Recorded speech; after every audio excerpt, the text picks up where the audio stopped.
I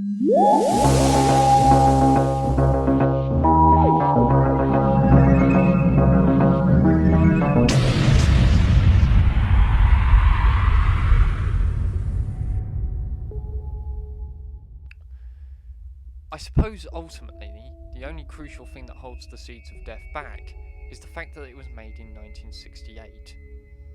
In some ways, it's a story that could only have been made in the late 60s during the heat of the space race.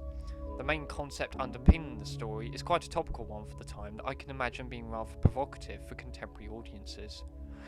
Imagine being there at the time and viewing a rocket as the height of human innovation, the pinnacle of your species' technological and scientific might. Just a few months after the serial was broadcast, the rocket would make history by getting humanity to the moon for the first time. Kids everywhere were romanticising space travel, playing with their rockets, pretending to be astronauts, and imagining a future where everyone is easily venturing to the moon and beyond. And amongst all this buzz, here's Doctor Who completely turning the allure of the rocket on its head by presenting a future where space travel has been abandoned and rockets have been rendered obsolete in favour of the much quicker TMAT, a way of easily transporting people and supplies around the world via special cubicles. As a reminder of how transient everything is and how quickly the future becomes the past, it's particularly poignant as far as I'm concerned. The Seeds of Death is incredibly charming as a whole, at least that was its original impact upon me when I first saw it among the regular repeats of classic Doctor Who on the Horror Channel a few years back. Its vision of the future is somewhat dated now, but in an entertaining way. Just listen to John Whitty's over-the-top computer voice, or note the heating control that's conveniently shaped like an old ship's steering wheel, for example, and see if all the retro-futurist touches don't put a smile on your face. At times, the story is incredibly forward-thinking and progressive. There's some great imaginative visual direction from Michael Ferguson, who utilises point-of-view shots, beautiful handheld shots of Ice Warrior feet walking through toxic fungus, low camera angles, and some nice trippy effects for the moments when people are shot. Brian Hodgson also deserves adulation for his sound design at these points. In addition, there are only 2 female characters here, but unusually for the time in which this was made, they both get moments of authority in this story. And while they are sometimes doubted by their male counterparts, both regular companion Zoe and TMAT operator Gia Kelly are never put down because of their gender, and they feel like living, thinking characters that aren't just watching from the sidelines, but take charge of the situation. Oh, but Doctor Who doesn't feature enough strong-minded female characters, but anyway.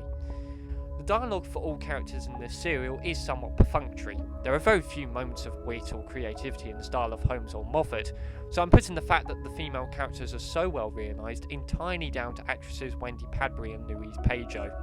In fact, all of the performances are of a reasonably high standard, with the exception of the overacting extras who get shot, which are of course a necessary element of many classic Who serials. The late Terry Scurry in particular also deserves praise for bringing the conflicted character of Fewsham to life and making us sympathise with how far he will go to preserve himself. I do have to give writers Brian Hales and Terence Dicks credit, obviously because they wrote the damn thing. Hales came up with the initial basic concept, which is a good one, and Dicks refined the script because he found Hales' original ending unsatisfactory, and also needed to account for the fact that Fraser Hines, who played companion Jamie McCrimmon and was going to be written out in this story, had decided to delay his departure from the show. There's some good moments of tension, the personalities of characters such as Eldred and Fewsham come alive effortlessly, and the story hangs together reasonably well despite its long time slot. But, upon rewatching the serial recently, I feel as though what we have with The Seeds of Death is a decent New Who story trapped in the body of a 1960s black and white TV production. The story is 6 episodes long, and while it doesn't feel too padded out, could have certainly lost 1 episode of pointless jeopardy at least. Watching this nowadays, believe me when I say that you can walk out the room to make a drink for a couple of minutes and come back having missed nothing. Sitting down for 2.5 hours to watch this is very demanding, but television wasn't made with this intention back then. Doctor Who's purpose back then was to fill a predetermined amount of half-hour slots with short chunks of a story that were then enjoyed separately by the audience over the course of a few weeks. It's a similar case with the dialogue and the wobbly sets and the production values on display here. They haven't aged well by modern standards, but they were simply how television of this nature were executed back in the 1960s. When Tiamat is put out of action by the Ice Warriors, the computer tells us of mass food shortages, and we hear foreboding predictions of societal breakdown. It would have been effective to see the reality of this for ourselves. Certainly if this was New Who and the RTD era in particular, I imagine we would have cut to a supermarket and seen people queuing and rioting over scarce food. But we don't. The parts of the story that are set on Earth take place within enclosed spaces.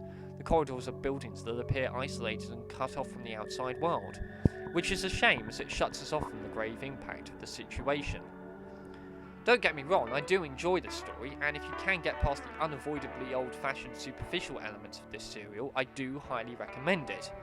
But it is long-winded, and works best watched in chunks, 3 episodes at a time at the most.